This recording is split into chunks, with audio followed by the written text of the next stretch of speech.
Now let's create the trunk in much the same way that we created the hood. Okay, so we need to create this back panel of this trunk, and we've got a couple of curves here. And in this case, it's going to be a straight, pretty much a straight shot from here to the bottom of the trunk. Although we're having the same problem that we had at the front of the hood, we have this trunk because we decided to move this down a little bit. Our curve is a little bit out of position, so I'm just going to move it right down there.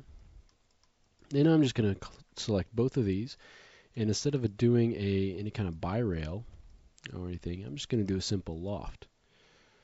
So let's go in here to surfaces, and I don't want revolve into loft, and I'm going to set my section spans to 3. That's going to put 3 isoparms across there, or 3 sections rather.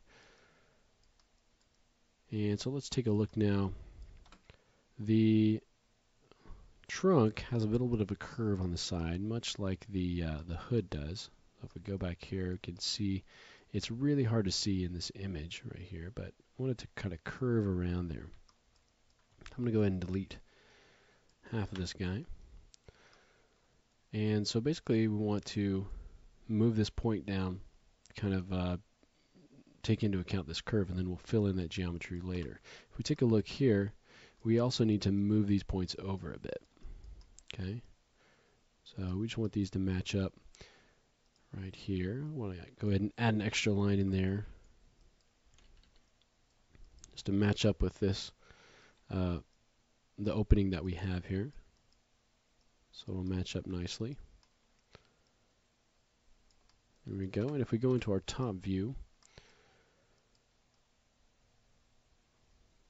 let's see, we basically want to, let's go ahead and bring that around. We basically want to create a curve right here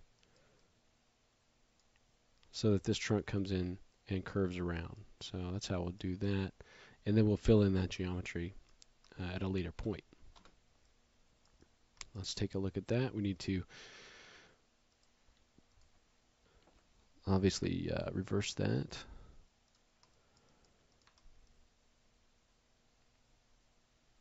Okay, let's go ahead and pull this up a bit so that that matches just a little bit closer to our the geometry that we have there. Okay, and I'm going to just delete that history, and let's go ahead and mirror that across.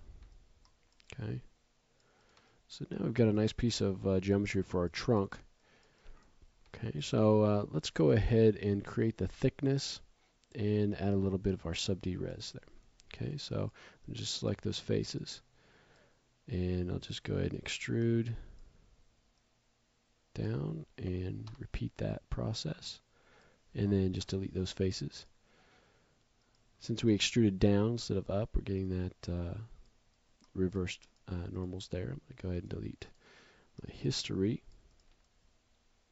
Alright, so we've got that. Let's go ahead and add our edges here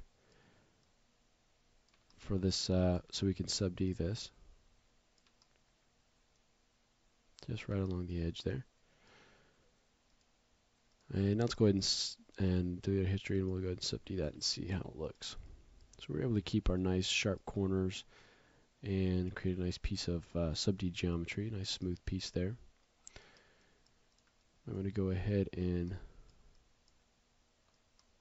I might want to bring these edges up, or these vertices up just a little bit to match our geometry over here, although this isn't sub-D'd, so that could be throwing us off a little bit.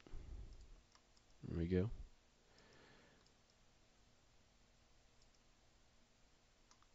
Alright, so let's take a look at this.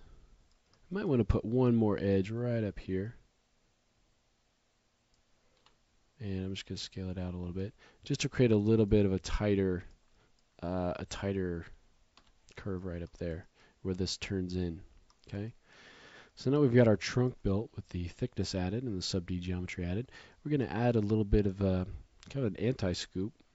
It's kind of going to be a piece that comes up right in the center, and kind of we're going to have the same kind of issues where we need to add that resolution along the edges, but instead of punching it into the surface of the trunk, it's going to be pulled out. We'll go ahead and tackle that in the next lesson.